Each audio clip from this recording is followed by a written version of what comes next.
sure many people are curious. What was the elevator pitch for this concept originally? Did this start as like, should we do this like exploratory type thing and then develop a narrative out of that, or was there already a story? And Well, there's always a story with Harmony, and his whole thing is he never really has a beginning, a middle, or an end, as you can see. So we'll come back to stuff that we maybe shot in the beginning and put it towards the end.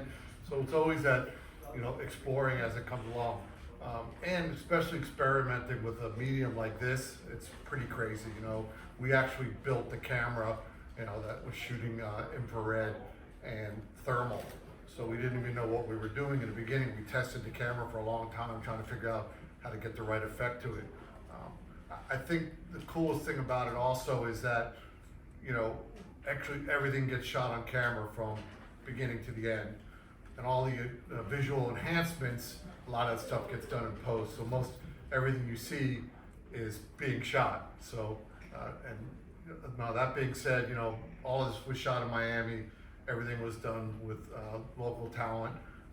We had a couple of people in the house that recognized Tracy was in the beginning scene by the pool laying down, and Josh also was Toto, who was actually, it was his first time acting. He brought a lot to the table, including his own hip thrusting, which he ended up keeping through a lot of the film. Not acting. are there any special kind of Easter eggs in the film, like references to pop culture? Because I kind of only bring this up because when Toto says "shut up, bitch," it kind of reminds me of there's like this clip of The Rock like in WWE also say "shut up, bitch" in like a very similar tone. So I don't know if that was maybe written on purpose. This is just something that was ad-libbed that just worked perfectly in there. That was kind of ad-libbed and put in, so it wasn't really planned in the beginning, but a lot of that stuff we take advantage of situations, what's going on at the time, how the mood is feeling, and a lot of that happens with Harmony. And he'll, we'll shoot it out like the first time out, and then these ideas will pop in and we'll add to it. So he does get, especially with Jordy, he'll let Jordy do his thing, and then we'll come back in and make comments and maybe shoot it again to get different feelings. And the same with Travis Scott. Travis was like, hey, he's coming, he's not coming. Or one day, we're gonna have him this day, oh, he doesn't show up. And then, for him, the same thing, we developed this character, we didn't even know if he was gonna show up or not. So then finally, and for something for me, when I get a day's notice, when he's okay, he's coming now. Boat's gotta come back in, all the other stuff's gotta come back in. So it gets pretty challenging and crazy. Oh, hopping off of that, or piggybacking off of, I guess, like the chaos, what was like the most chaotic things to shoot, or any chaotic situations you might have encountered? Going back, I think one of the main things was we were shooting out on Key Biscayne at the house, which Tracy's scene was on, when he also walked into the boss's house. And again, it was something we didn't get till the end. And we were trying like hell to shoot at Stiltsville. Stiltsville, I don't know who knows about it. These houses are out in Biscayne Bay. And we got a flat out, oh no, we're gonna have to send it through, you gotta go through this, you gotta go through that. And I had gotten a houseboat, like a little houseboat for Harmony to shoot at. And he's, at that point, it's just like, oh, just book it, Judd, just book it. And he shows up and he hates it. So it's like, all right, what are we gonna do? And I'm just like, fuck it, let's just go to Stiltsville. So we actually stole Stiltsville and actually went out and shot it anyway. We never had any problem with it, because again, even with the effects that are on it, you could tell it somewhere, but whether we were really gonna get busted or not. I was like, no, he proved that it's Stiltsville and we didn't make it in AI or something. So it kind of worked out. Now, besides that, everything with him, it runs pretty smoothly. It's just putting all the elements on the table and putting everything in front of him is the main thing to making a lot of Harmony stuff work. You saw there was also a trailer park that was in the beginning, and just so happened that it's poured rain the day before we were supposed to shoot there. The place was underwater. So instead of Harmony saying, oh, forget it, we gotta go find something else, let's do something with this. So the guy actually laying in the puddle in the water was because we were 2 feet underwater. So taking advantage of stuff like that is all about filmmaking, I think. So, and being able to adjust. In the experimental stages when you guys are just playing and figuring it out, I've heard Harmony mention that you guys were developing a different kind of cinematic language, like, or approach to this instead of like the traditional narrative, I suppose. What are like some key differences? I'm sure most people know what a traditional narrative set is like. Yeah, but even for more of what's going on now and where Edgelord is going, if you're not following me, you should check out Edgelord. It's a new project, and it's pretty interesting because it's definitely taking the AI and they're all writing their own programming. And Harmony lives in Miami now, so everything we started the company here in Miami, everything is getting done in Miami, and it's changing the narrative. Period. So the way your traditional filmmaking is done. We have another project which I'm not supposed to talk about, which is going to be coming out, and it was all shot here in Miami, and it takes a really cool AI turn to it, and the whole approach to it, the way the thing was shot was totally untraditional, from where you use these huge crews and you have lighting, you have all that other stuff. This particular project that's coming up next, we kind of did it magically. I don't want to give up too much of the secrets, but it's something hopefully we'll come back here and see with you guys. I see. In terms of lighting, since this is a thermal-based camera, did you guys have to do much for lighting? Were there shots that were specifically shot in the dark on purpose? Everything reacted to temperature. So yes, a good example is when Toto gets his head cut off and he's cutting his head off. The head is prosthetic, and the temperature of it was too cold, so when it came out, it was actually blue on the thermal. So we actually had to heat it up and put it back on in order to make it, so we heated the thing up, laid it out in the sun, and put some lights and everything on it, and we made a temperature change on it. So yeah, you got to keep that into consideration. And you'll also notice, like, when you get into some of the interiors, like in the strip club, when the air conditioning on it's very cold, it also starts to bring the temperature change. But I think, again, a lot of that afterwards, when they run the whole thing through AI and we start making the additional adjustments, like, when you see a lot of the skull stuff coming through and all that other stuff, that's of course all done in post, and that's he feeds off of what you're getting. But getting that imagery it gets pretty close to what's there. The way the temperature changed, it gets pretty close. Oh, cool. In terms of the AI generation, you guys are using like a specific prompting software? Is there a specific language you guys are using? You guys are like teaching the AI to like you guys are feeding it visuals that you guys want to use? Like what is that? They're inventing it as they go along, and that's one of the areas I'm not supposed to talk about. Got it. But no, that's great. I mean, but I think again what they'll do is,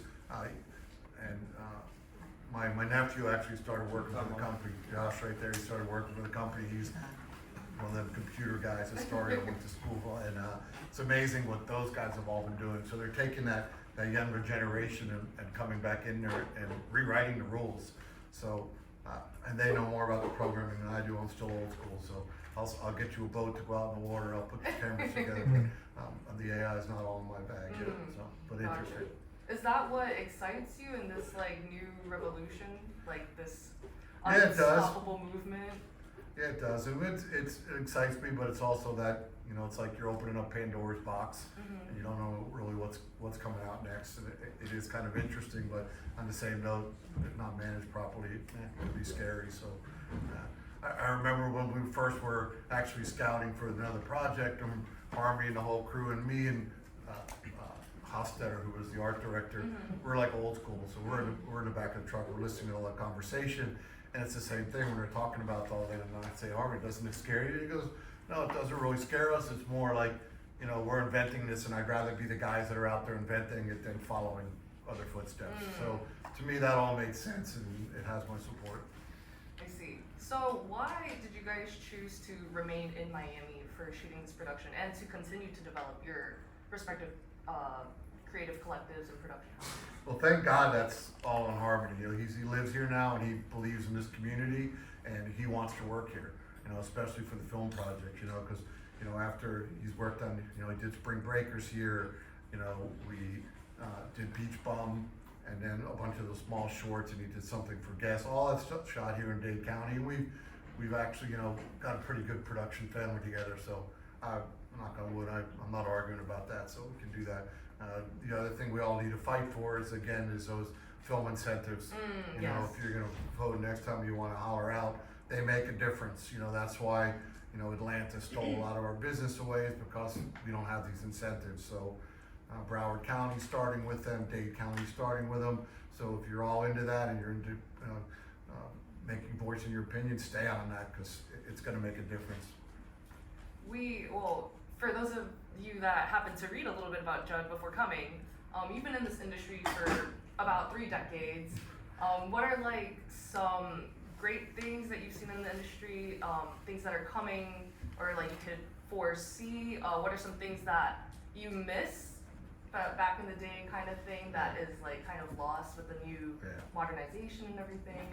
Well, you know, I come from when, you know, we shot film and everything was done on 35 millimeter or 16, and you know, it was pioneer back then. But for then, you really needed to learn your trade. You know, you needed to understand all the positions. Not that they did more then, but you really needed to understand exposures, filmmaking, all this other stuff. Now that it's changed a lot, so there's a lot more opportunity. I like that, but it's gotten easier. And then the negative part, a lot of people come up and think that they really know what they're doing, and they're finding out that maybe they should go back and learn a little bit more before they jump into too much. But you know, the eagerness is there, and I think for the most part it's changing for the positiveness, because you see a lot of stuff that's out there that's good, it's great, you know. What do you have, what type of, I'm sure you get this question a lot, but what kind of advice do you have for those that are like budding producers or filmmakers based here in Miami? Well, the big thing is that, and I always get teased about it, or tease everybody about it. Honestly, nobody ever wants to be a producer. You know, everybody's, oh, I want to be a director. I want, you know, I want to be the camera operator. Nobody ever wants to be a producer. So, you know, same thing. Set your goals. Find something that you want, and it all starts in steps. So if you're really getting into filmmaking, you want to do that, you're going to want to start. You know, you start at the bottom. So first thing you're going to do is start out as a PA. You know, you're a production assistant. You're going to be the gopher. You're going to be the guy running out. You know, as you prove yourself, you start, you know, showing up on time, finding areas in, and we do a lot. I think what's been cool about my career is I see guys that started out with me and they were my PAs in the beginning, and you know, it's kind of humbling, because you know, one of the last shoots I wanted was a music video for one of them, and you know, they kind of at the end, they just gotta come over here, we don't want to take them, you know, they wanted to do a group picture, put me in the middle and say, hey, you know, I started here because you guys gave us that chance, you know, you guys started with us. And it was the same thing, they started a PA, you know, if they wanted to go into art department, they go into art department, they wanted to go into camera, you know, and it's, I think that's the coolest thing about our industry, is we try to work as a community, or try to. Absolutely. Well, I'd like to now open up the floor to any questions in the audience. You gentlemen in the back right there, very eager. Yeah, thank you. So, working with an auteur as unconventional as Harmony, I know that he's no stranger to guerrilla style, sort of grounded, you know, boots on the ground filmmaking techniques. But how do you respond to him coming to you saying, "Hey, let's film this in infrared thermal," which is something, you know, not necessarily mainstream. And by the way, is there any chance we can get Travis Scott to show up for this filmmaking?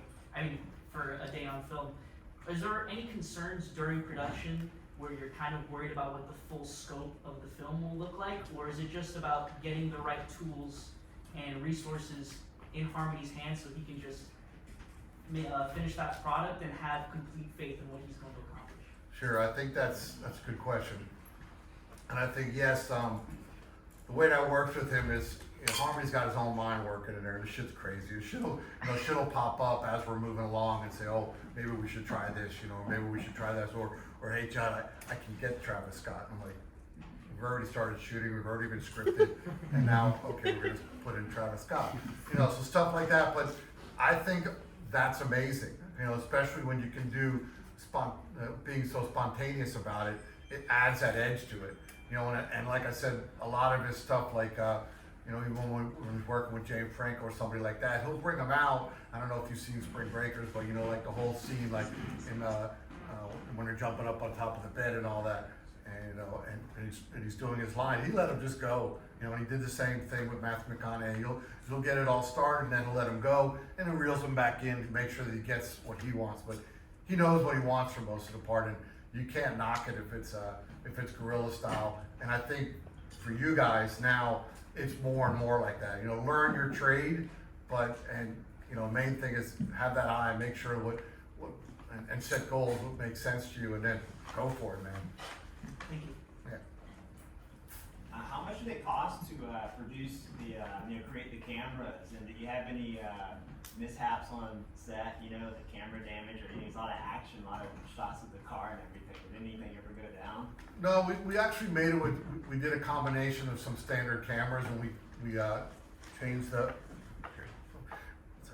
and we we changed some mirrors around and some other stuff, but it was a pretty hardy stand at the end, and then we had made a handheld version of it, and then we had the regular one, so we were pretty prepared, and it worked out pretty well. So you've worked with Harmony a bunch of times, and it sounds like there's different levels of like preparation as far as like script. This one, would you say it was like the least amount of that? Like as far as like having maybe like a through line story or something before you guys started, or is it right around there with like the rest of them? It was fully scripted, Okay. you know, from the beginning, so we knew what we wanted, and you know, we knew from the beginning. And he'll always do that. You know, at least say, oh, I know I need a mansion, I know I need this and all these elements, and we'll do that. And then the scenes are, you know, there was scripting and all that stuff, sure, on this project was all there. If anything, we add to it. You know, as you start looking at it and it looks super cool, or we feel like we're missing something, then we add to it. But everything works in Harmony's head, it's all there, and it's pretty amazing the way it works. So like this having like this like long like VO processes, like that was part of like the script, was this character's gonna move through the space, and like this is like that VO that kind of like builds it. Was that I'm guessing that was probably what was in Yeah, the, like he knew that at the beginning. end that he's killing Toto, and he wanted to develop Toto as a character, Those you know, kind of- and some of the other characters. We knew that we wanted to develop those.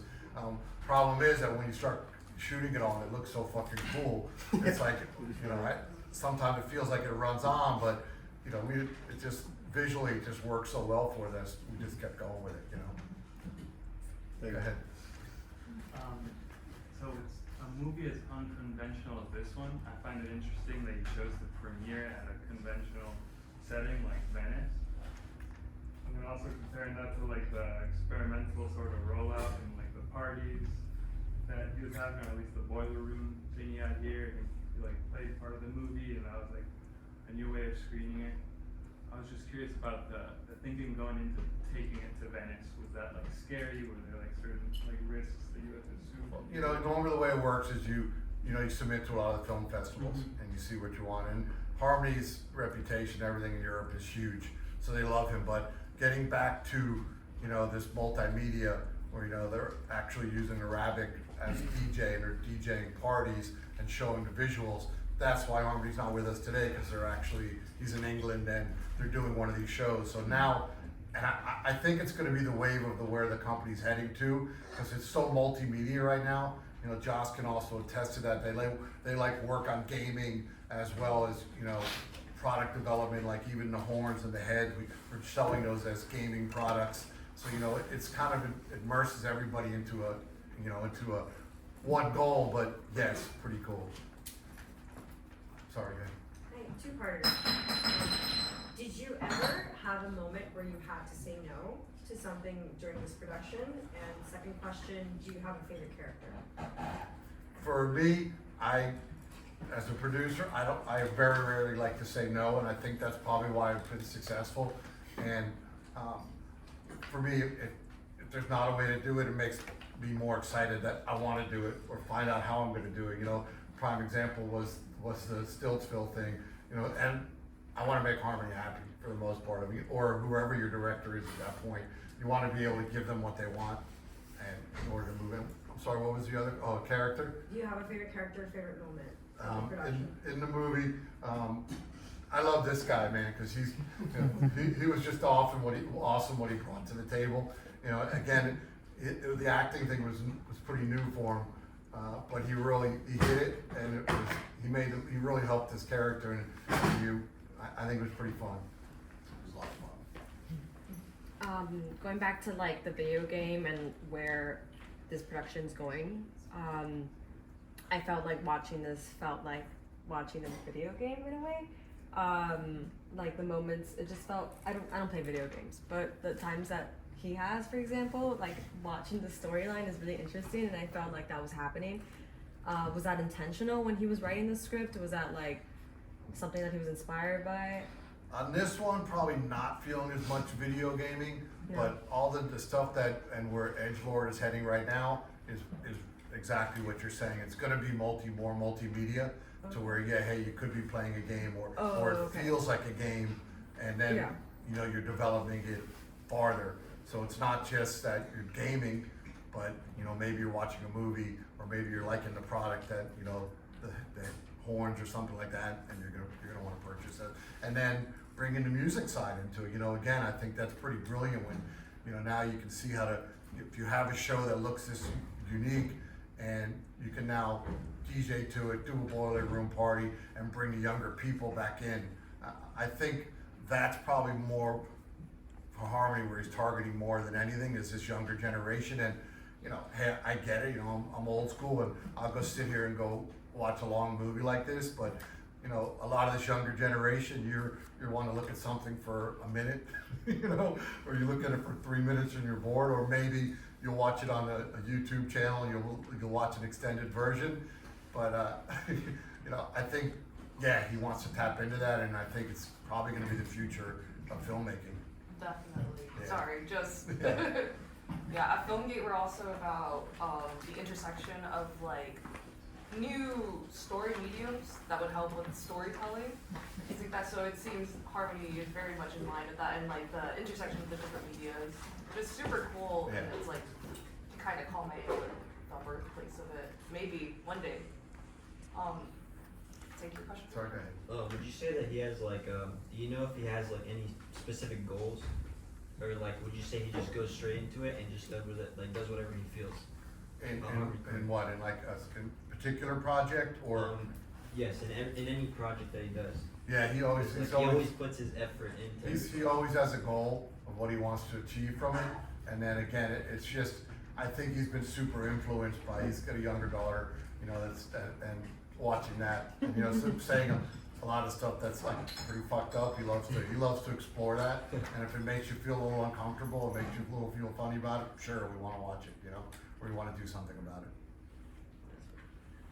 Yeah, go ahead. I was watching this I found myself comparing it to Spring Breakers a lot, and one of the through lines that I really liked was seeing how the characters kind of repeat like the same line over and over, and the way that I interpreted that with Spring Breakers was that it was kind of like, kind of going off of like the point that there's elements of like a video game too. It's them like portraying like a caricature of a stereotypical Florida action movie like figure. I was wondering what your thoughts were on that, and if you think that's at play in this movie as well. Well, that's also part of Harmony's style, where he'll go back and repeat a scene, or shoot the same scene. Like, it was pretty relevant in Beach Bum, where we'd shoot a scene, and we'd shoot it 3 different times, or from three different angles, or doing the same line 3 different times. For a producer, it's like, okay, we're gonna do this again, but, you know, yeah, it's definitely like a style, and it works, because, you know, you saw even in this, when you come back to the scenes again, you watch them again, and they look different, but it's the same scene, and it's still visually stimulating, you know? You mentioned something. You mentioned there's something that you can't mention. You guys are working on, even though you can't say what it is. When can we expect to know what that is? Like, is it like 6 months The out? next project it's pretty cut up right now, and it's on the table, and it's Okay. probably gonna be released shortly, probably like in the next 3 to 4 months, I would say. Okay. Yeah. Waiting with bated Yeah, it's breath. gonna be very cool, and it's definitely different, even in this. Excited. Any other questions? We good? Go ahead. Why is this project what you wanted to initially open and show Edgelord to the public? Like, was there a goal that this was the first thing that wanted to kind of present this whole entire project and idea to the world and cinema? You could almost say that Edgelord developed from this film. Okay, so it was even more than that, and now that it's full swing. He wanted to do something, but we had already done this project, was already set, and then Edgelord kind of came along, and then it kind of turned into like a signature thing. And in the beginning, Edgelord wasn't that focused. Now it's pretty broad, and it's going to be something to deal with and something to look forward to. And I'm sorry, one more follow-up, because it just came out. Did you produce the new Blade music video by chance? Yes. Are you a trainer? Sorry. You're training. So a lot of that was very much a lot of that was done on the computer. You know, with some of the scenes like the trailer parks back in there again. You know, that was shot here, and the initial car scenes were shot here, and we did camera rigs, you know, smaller camera rigs on the car, and then they get enhanced in AI, you know, and you can add all those elements. Did you like it? I loved it. Okay. I watched it so many times. Awesome. Cool. Why the Stingray, the Corvette, instead of another sports car? They're easy to get. They're not. They're inexpensive. They're easy to get. In fact, I just used one on another project today. Yeah, they're pretty easy to pick up, and it's a decent car for filming. Nice. Looks good, doesn't it? Okay. Infrared looks good. It's Florida. One more question. So Judd, given your extensive experience and you touching on multiple medias, what keeps you in Miami? I was born and raised here, so that's it. I do work a lot in South America, and you know I actually produced one of we did House of Lies in Havana, Cuba, which was the first show in 52 years to be shot back on the island. So we did that, and it was pretty interesting. And I think that also goes back to, you know, as a producer, I feel personally, if, you know, even when I go into another town, I want to find the person's like the fixer, the local guy that knows everything, that you know, works. If you bring a producer from another town, sure, they might, you know, they know what they want. They're going to want to, you know, they'll be able to budget your money and all that. But are they the guy that's going to go find somebody to, you know, go to the Everglades and, you know, go airboating and, you know, maybe putting a skier off the back of it or something. The guy behind you did that, so get an airboat in the Everglades with him on. Was it a wakeboard or? It was a wakeboard. Wakeboard. So you know. No, a wake skate. Wake skate. That's the wakeboard would have to be. So you know, again, knowing an area as a producer, I think that makes a big difference because there's not much that you're going to find in this town, and I've pretty much seen everything or done everything down here. We had a long string of. I was partners with Gil Green for a while, who was probably like the premier music video director out of Miami. We started a company called 305 Films, and you know we probably did 150 music videos, and this was all the stuff with DJ Khaled in the beginning when he wanted everybody to say we making movies, you know, that was that quote came from. And then these guys, that's when they had money back then. When they would do a video, and the next guy would want to top it and do something better, and that's how Harmony actually found me. Harmony actually found me more from the music video side, and just hearing that, hey, this guy, you know, can get whatever you want, whenever you want, and he tried me out, and it's you know, it's been a great ride since then, and he's a super loyal cat, so. Thank you. All right. Thank you. Thank you so much. Well, so Judd. then- Thank and you. this- One